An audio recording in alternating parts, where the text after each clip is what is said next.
One of the biggest questions this offseason are what the Chicago Bears are going to do with Justin Fields. On tonight's episode, I should say, me and Bobby going to break it down, talk about the pros and cons of keeping and moving on from Justin Fields. We're going to talk about all and more right after this. You are now tuned in to Chicago Bears Central, your number one place for all Chicago Bears news and content. We told y'all we wasn't going nowhere in the offseason, and this is second episode for today. Shout out to Bobby in the building, bro. And so I guess we're starting off in the right place, man. And this is one of the biggest questions facing the Chicago Bears this offseason of what to do with Justin Fields, bro. And I want to have this conversation with you, man. We can talk about the pros and cons. When you start off of it, let's talk about the cons, man, instead of starting off with the good. What do you think are the negatives as far as for holding on to Justin Fields as a starting quarterback heading into next season? Oh my man, it's a lot of things because the argument can be made on both sides. But when we talk about the cons, I think that one of the biggest questions right now over his head is he a multiplier? And a lot of things can be, when we talk about that, we have to talk about the context. He hasn't had a good offensive coordinator. In my opinion, they all stunk up the joint thus far, and we seen what happened last night. We couldn't even breathe correctly after watching that bull crap. But it is what it is. And then I also look at you say, hey, now it was an argument that started to get on my nerves, but it's an argument that can be, be made and brought up. How many more times are you going to pass on quarterbacks? And you never been in this situation. You know what I'm saying? With the opportunity that you can have, we'll possibly draft him, a Caleb Williams. If anything, you don't know what he can turn into the NFL. That's valid. And that's something you really have to look at.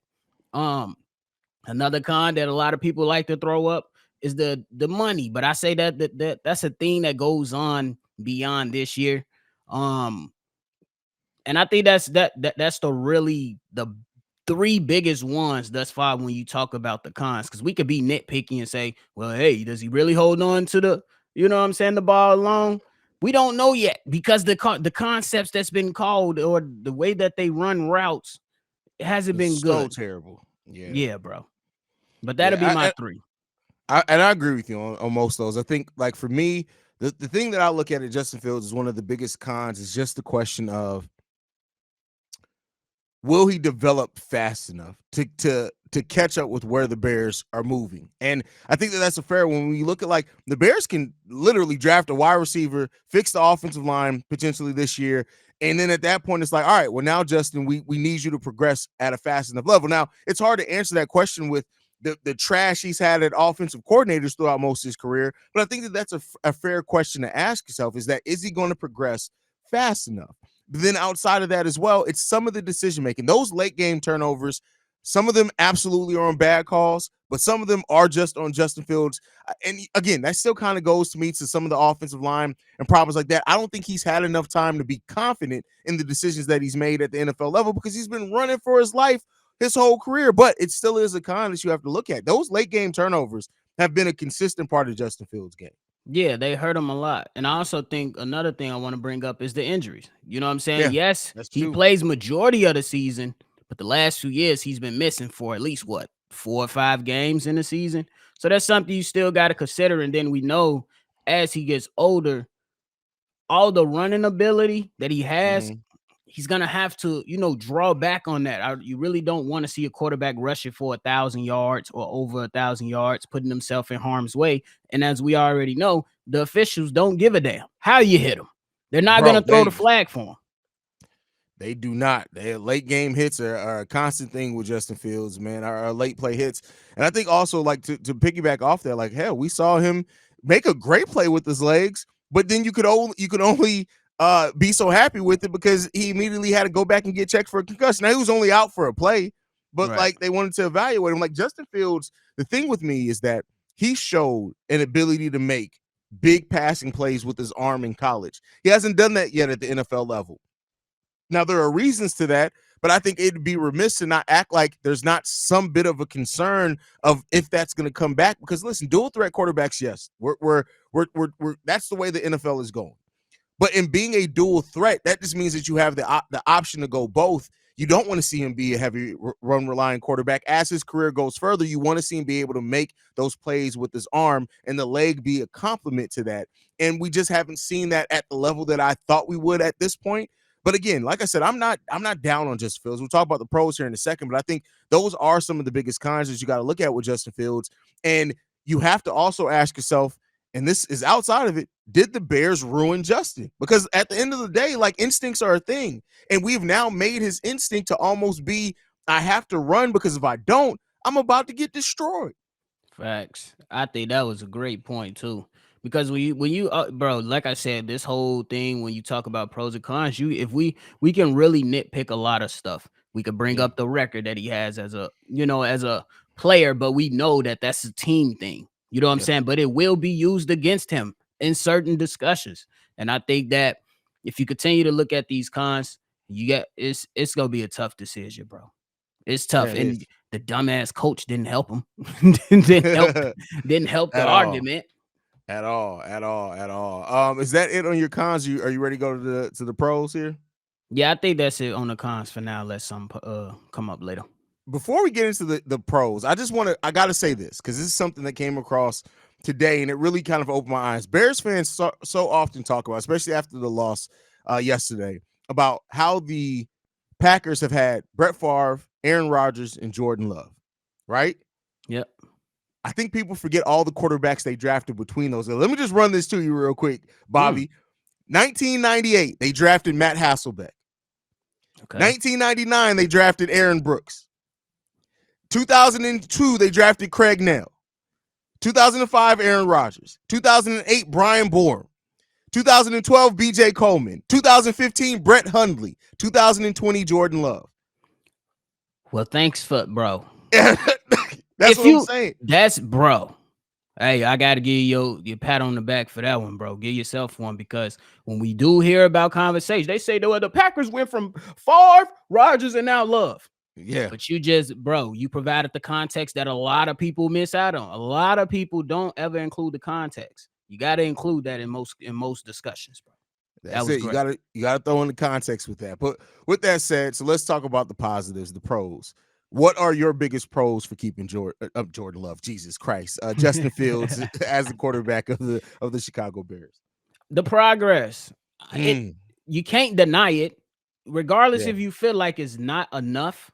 You still can't deny the progress for everything that the man has gone through, and while he's been in Chicago. Hell, even before the game, you had Sun-Times Sports got the man bogus as hell on the front of a paper.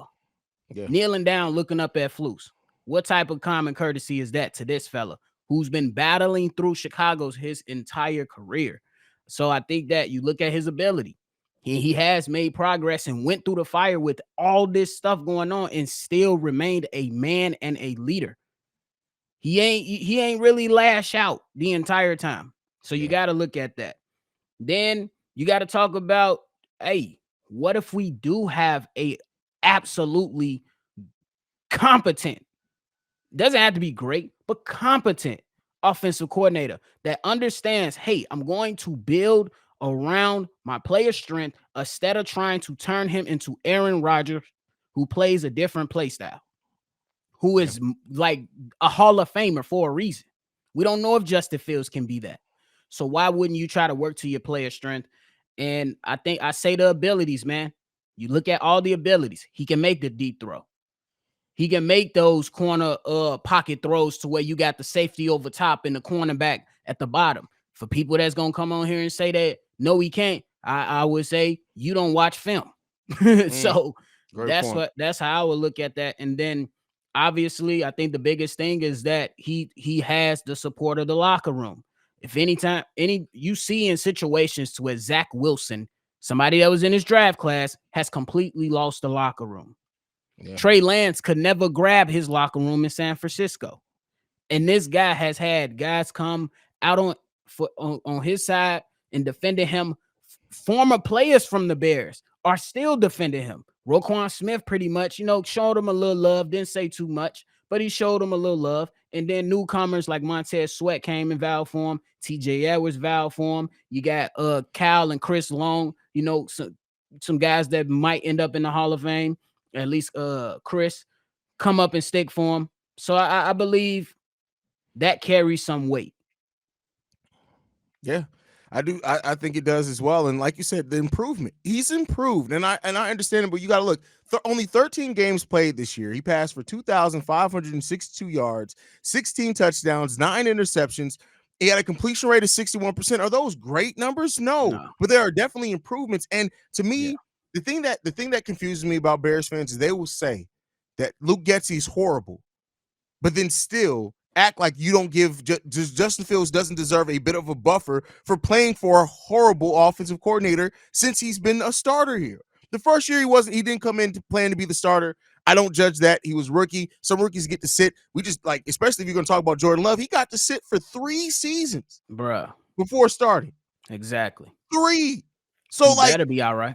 we're seeing a player go through everything, the ups and downs and everything right in front of us. And like you said, the mentality of it. There's not a lot of people who could have been sacked 91 times their first 2 years in the NFL in 2021 and 22 and still kept with the mentality that Justin Fields has had. We've seen Right. quarterbacks sacked a fraction of that, and their confidence is shooken. And I do think for a period, especially at the start of this season, his confidence to stand in there and go downfield was definitely shaken. But for the most part, that mentality has stayed there. And to me, you give him an offensive coordinator that's invested in him and trying to put him in the right situations, because you can't say that about Luke Getsy. I want to see what that mentality is going to look like, and I would hate to see him go somewhere else, and then Bears fans are stuck there sitting on their hands looking stupid again because you guys couldn't be patient with a quarterback that has talent. I know this is another sport, but it's gonna be Jimmy Butler all over again. Oh, that's a Every great time comparison. Jimmy Butler has this great game, oh my God, we should never traded him. We should have just held him. You know, that's how people are literally going to act. The Jimmy Butler syndrome is what I call it. Something like that. That's what's going to happen. But I also like, where is the competency in coaching at all? At all. Even like, and I'm not saying the guy has to have 10, 20 years of experience, but the competency of coaching matters. Look at Shane Steichen, who was with the Eagles. You know what I'm saying? Last year, first year head coach, vying for a playoff spot. D'Amico Ryans got a playoff spot. It's because his competency in the coaching room. That stuff matters. Matt Eberflus, for all things considered, great. I would say it was a solid ending to the season. Solid. But you typically see him get out coached by the better coaches. He got out coached by Sean Payton. You got killed in the final minutes against damn, what's the coach from the Browns coach? I can't think of it right now. can't think of his name Stefanski. either. Yeah, Stefanski. And then every time you pay Matt LaFleur in Green Bay, you look starstruck. Every time. You went from playing hella aggressive against Atlanta to backing into the corner, grabbing your blankie and putting your head under the cover to pray to God. Every time, bro. It's so frustrated, bro. And I thought the foundation was the foundation for the team. Last point, Haize. The foundation for the team is still wet. It ain't a hard, solid foundation right now. And your offensive line, it definitely needs major improvement. And I also believe they was a reflection of their coach. Coach, he coached scared. The team was scared. Yeah, and we talked about that so often. Like you can't coach to not lose the game and then actually win the game. We've seen it over the history. We've seen it with this team, and that's really what it comes down to. And so ultimately, like, this team has been affected and impacted by its coaching. And if you don't think that, I don't know what you guys are seeing. I'm just going to be 100% honest. If you really think that coaching has not had any type of impact on what this team has looked and how bad it's looked at times, I don't know what to say to y'all. Like, I really don't. And so Justin Fields does deserve, I think, a restart, and that with hopefully it's with this team with the new offensive coordinator, especially if it's one that absolutely believes in him, and then we can see what we can build after that. Yeah, and that's why I think that this whole thing is going to be a difficult discussion, and it's going to be tough decisions that have to be made because you like all things considered, bro. if you say we're gonna keep Justin, but we're gonna get rid of the OC or even the head coach, bro, that's another coach that he has to learn and sit behind. That it'll be 3 coaches. His third coach now in his short young career. That's a wild thing to ask for. That's a lot to put in front of a young quarterback, man. I think people forget that as well. That it's like everything's not perfect. Progression isn't linear. Bulls fans are learning that now with the Chicago Bulls, right? And seeing now that Dalen Terry actually got some skill there. Like, so it's gonna take some time. But here's the question I'm gonna throw to you before we go here, Bobby. Do you where you sit right now? Where do you think what decision do you think the Bears are going to make with Justin Fields? As much as I want him to stay, I think he might be out the door, bro. You think as so? much as I want him to stay, all things considered, bro, I don't think this coach has a winning mentality. He's a great politician, apparently, because he speaks a hell of a great job to the team, and they got guys vying for him. But when it matters, when it counts, and you've been on it for a while, got to show you some love. That you've been on it for a while. You say, I don't give a damn what he do. He still got to go. I tried to give him a little leeway and say he got the defense turned around. Nah, screw that. He doesn't have the winner's mentality. And the way I think is that if you're going to fire the head coach and you're going to bring a new coach in here, they want to start fresh with a fresh, clean slate with a prospect coming out of college, especially with all things considered, bro. I mean, and I'm starting to come to that too, because like while do not get me wrong, I love Justin Fields, and I really do hope that he gets the opportunity. But when it comes down to it, if you do move on from head coach, you got to understand that head coach may very well come in and say, "Hey, I get you guys drafted. This front office didn't even draft Justin, but I get you guys have Justin here. But I feel like one of these young guys are better suited for my system. And if that's the route you're going to go, that coach does deserve to have that say."